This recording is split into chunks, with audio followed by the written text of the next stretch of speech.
MB and Homeland have been making fan films since 2006, and that's a lot of time to tell a lot of stories, so it's no surprise that our timeline is a little confusing. We've made a total of 6 series, consisting of 53 episodes, 4 feature lengths, and 3 mini-episodes. In this video, we'll be following the Doctor's timeline from when he is at his youngest to his oldest. Let's go.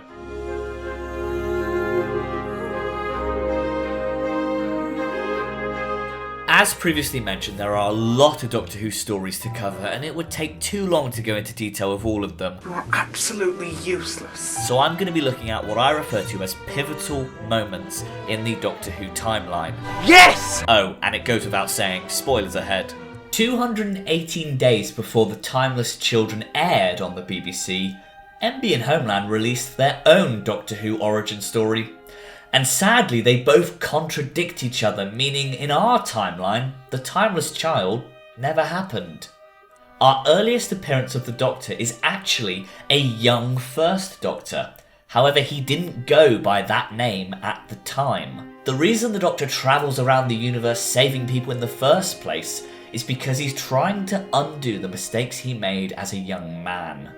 Introducing the legend of the Devastator. When the Doctor and the Master were young, before they'd even been given those names, they broke into a very secretive vault in which they stole the first ever TARDIS ever built. Time ago, there was a student at the academy. He got in here, disappeared for 4 days. Showed up in a completely different part of the city. He didn't tell anyone anything. He went completely mad. Never right in the head again, so they say. The last I heard, he stole the moon and the president's wife. Since when do you care about the Doctor? Since always? Since the Cloister Wars? Since the night he stole the moon and the president's wife? On their travels, the Doctor caused mayhem and destruction, but it was actually the Master who cared about the universe. He saw the beauty in it. There were rumours about the legend of the Devastator. No one knew at the time that it was 2 people. They assumed it was simply just one. And there were attempts to catch them, but it was too late. The damage had been done. The Doctor only became more wickeder and wickeder. However, the Master became afraid of the universe. He saw the beauty, and it scared him. It goes without saying, this is the complete opposite of how we know the Doctor and the Master in the future. So what was it that caused them to switch places? I was a completely different person in those days. Eccentric, a bit mad, rude to people. While stealing from an alien planet, the Master had enough and decided to abandon the Doctor on that planet. The Master flew away in the TARDIS, but he did have regrets, so he decided to pick the Doctor up several hours later. But what he didn't realise was several years had passed. The Doctor had spent a long time trying to find water, but it was too late. He knew it was the end, but to his surprise, a strange figure emerged from the distance. A figure bringing the one thing that he so desired. This figure gave the Doctor the last of her water before she passed. The Doctor then realised that there was good in the universe, and he didn't need to fear it. He could cure it. He could be a doctor. As previously mentioned, the Master did eventually show up and pick up the Doctor. However, the Doctor had now completely changed his tone. Realising the damage he had done, he chose to destroy the first ever TARDIS ever built. The Master was furious about this, but he had to do it. The Doctor had to erase the damage that he had done. And that's pretty much all we know in terms of the legend of the Devastator. The next incarnations as follow are as per usual. We've got the first all the way through to the present Doctor, and then we have a massive time jump where we introduce the Tom Skinner Doctor. Jumping forward a little bit, in Series 3, often in the background you would see this shadowy figure, and this was the Tom Skinner Doctor, almost haunting the present Doctor at the time. The reason the Doctor had such a guilty conscience was because of what this Doctor is about to do. For you see, this Doctor was present at one of the deadliest invasions of Earth. The Doctor was so taken off guard by this invasion that he really didn't know what to do, to the point that he actually killed one of the monsters that had invaded the planet. And because of his guilty conscience, He took the robes and wore it as a reminder of what he had done. The Doctor made it his sole mission to protect Earth, no matter what. Many months had gone by of the Doctor fighting, and he was starting to give up when a voice reached out, asking if the Doctor wanted help. Turning out to be the Master, the Doctor was hesitant at first, but agreed to take the Master up on his offer. The Master informed the Doctor of a deadly plant which could be used to destroy the invading aliens.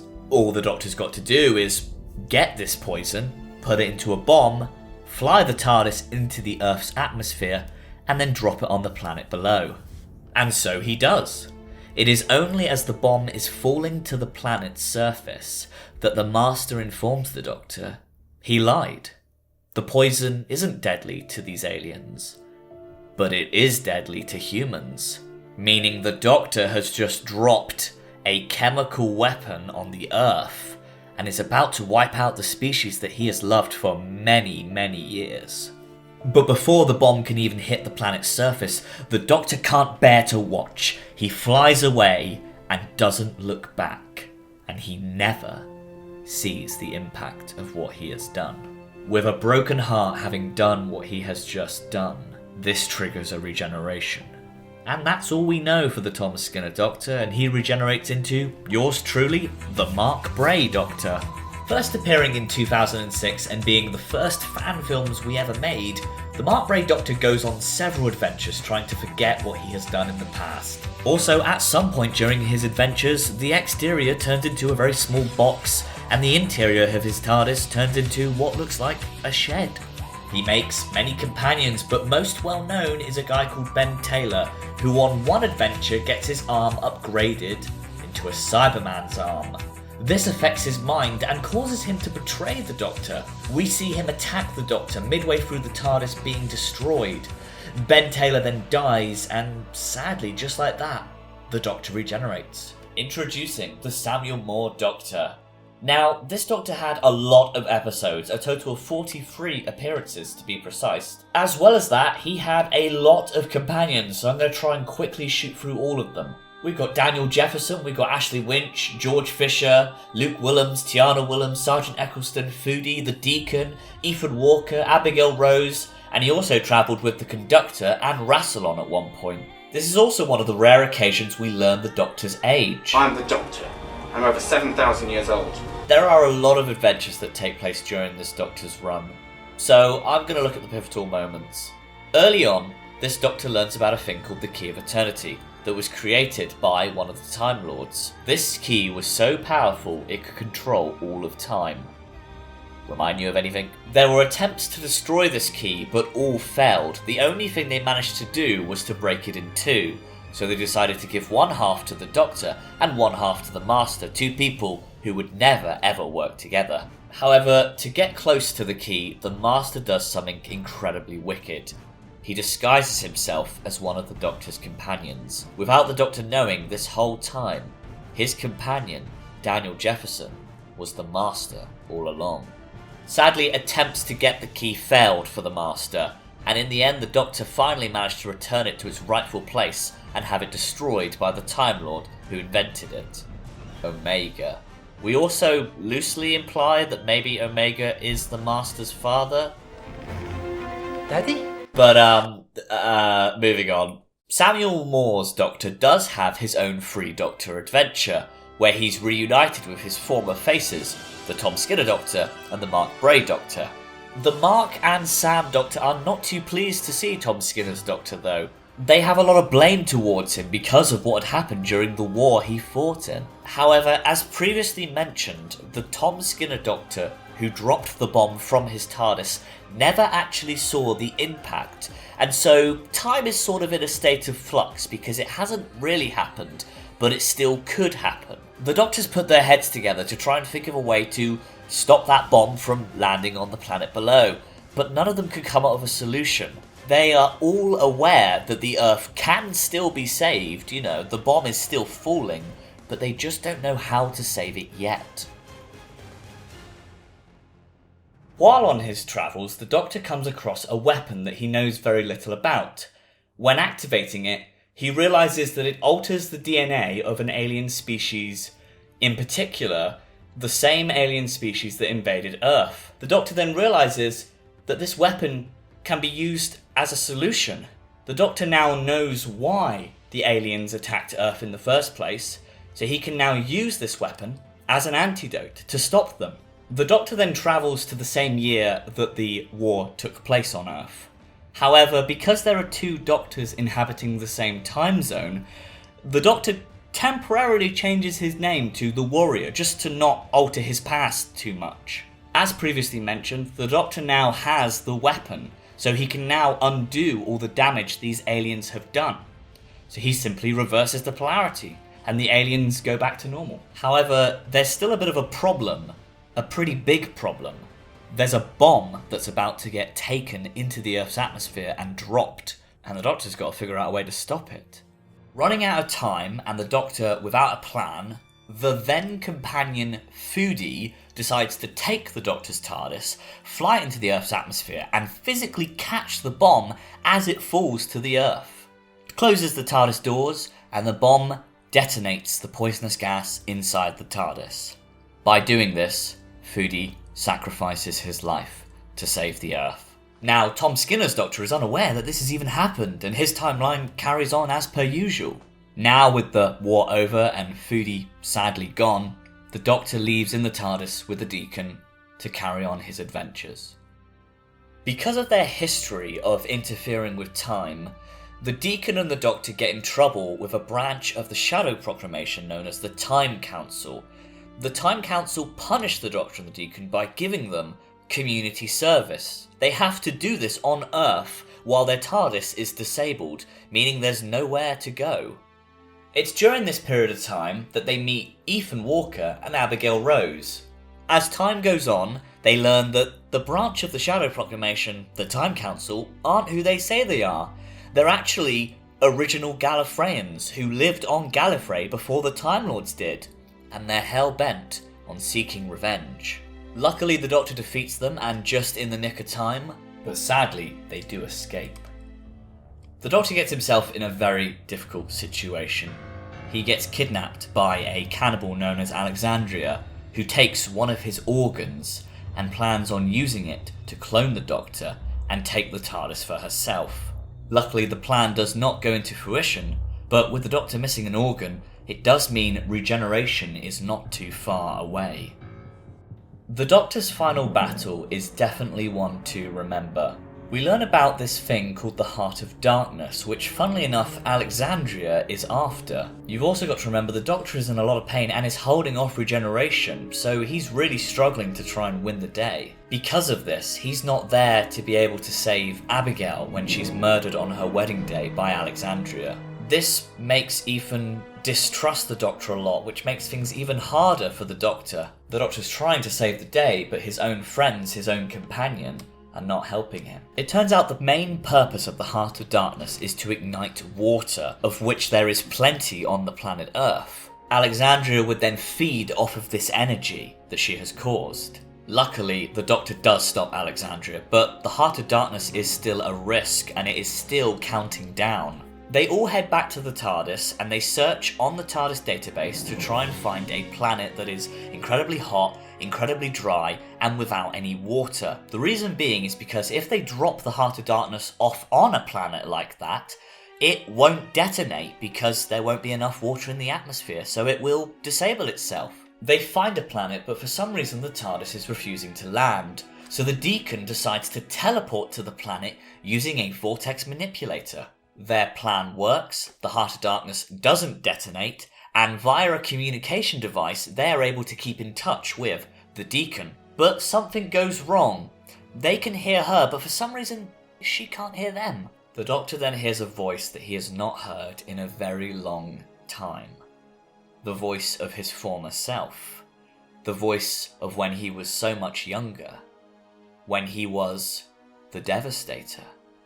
The Doctor then realises the Deacon was the girl who gave him the water all along. He can't save the Deacon because if he does, it would rewrite his entire history. For you see, that woman giving that kind act of water is the reason the Doctor is the man he is today, so he has to sadly let the Deacon go. However, this doesn't stop him from travelling to the planet after his former self has left, just to say one final goodbye. From a broken heart, the Doctor regenerates into the Callum Houston Doctor. Travelling with two companions, Dylan Fester and Isabella Cooper, Dylan is at first hesitant to travel with the Doctor, but he only comes along in the pursuit of finding his long-lost lover, Elaine, who turns out to be an alien. So Dylan joins the TARDIS crew in the hopes that he'll one day find her. And the reason Isabella comes along is because life is tough for her back on Earth. She's in a very difficult situation and has a very abusive boyfriend. Dylan, Isabella and Isabella's boyfriend Alex are all good friends with a girl called Jessica Williams, but sadly she goes missing and then is pronounced dead on the news. It is revealed that someone has murdered her. One of these three characters is responsible. For some reason, the Doctor keeps being chased by a bounty hunter, and then he finds out this bounty hunter has been sent by a guy called Alter Rebop, who is Elaine's father. And the reason Elaine came to Earth in the first place was to try and find the Doctor. Besides, the Earth is one of the places he visits the most. However, she mistakes Dylan for the Doctor, and there are several reasons why. Both Dylan and the Doctor save people because Dylan's job is a paramedic. Dylan also travels around in an ambulance which flashes blue, very similar to what the TARDIS does. Dylan is also known for being very lonely, which so is the Doctor, so it's understandable for her to make this mistake. The bounty hunter takes Dylan and returns him to Alter, thinking he is the Doctor. Alter then explains how he plans on putting the Doctor inside a machine called the Hybrid. For you see, Alter's planet is at war with an alien species, and they need the perfect weapon to destroy these aliens and bring peace back to their home planet of Garsonon. Shadow of the Barnyard, the beast of Trenzalore, the butcher of Skull Moon, the last tree of Garsonon, the destroyer of Star. Obviously, Dylan isn't the Doctor, but Alter doesn't listen to him and shoves him in the hybrid machine anyway. It turns out the planet of Garsonon are being invaded by Daleks, however they're not quite what they seem. We're also accompanied by a familiar face. The Samuel Moore Doctor returns, with his companion the Deacon. The Sam Doctor comes across the hybrid machine, in which Dylan is inside, and he doesn't quite fully know what it is, so he tampers with it a little bit, altering the DNA code. This results in the hybrid emerging half Dylan and half Dalek, which it was originally meant to be half Doctor, half Dalek, but they mistaken Dylan for the Doctor.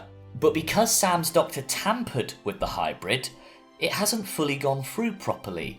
So Dylan still is fully awake inside the hybrid machine. Despite Sam's Doctor being around, he never actually crosses paths with the Callum Doctor. However, it's vitally important that nothing bad happens to Sam's Doctor, because if he was to become injured or die, then that would completely rewrite history, and we don't want that. But also, because time is in a bit of a state of flux, the things that Sam experiences echo forward, and Callum's Doctor starts to remember them, like they're new memories, but they're old memories.